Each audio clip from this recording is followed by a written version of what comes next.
என்றும் புதியது, பாடலென்றும் புதியது, பொருள் நிறைந்த பாடலென்றும் புதியது.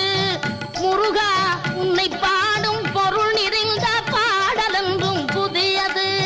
முருகா உன்னை பாடும் பொருள் நிறைந்த பாடலென்றும் புதியது.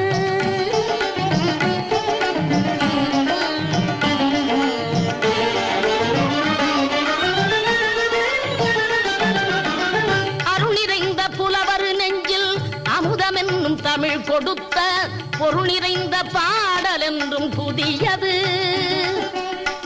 அருள் நிறைந்த புலவர் நெஞ்சில் அமுதம் என்னும் தமிழ் கொடுத்த பொருள் நிறைந்த பாடல் என்றும் புதியது. முருகன் என்ற பெயரில் வந்த அழகே என்றும் புதியது.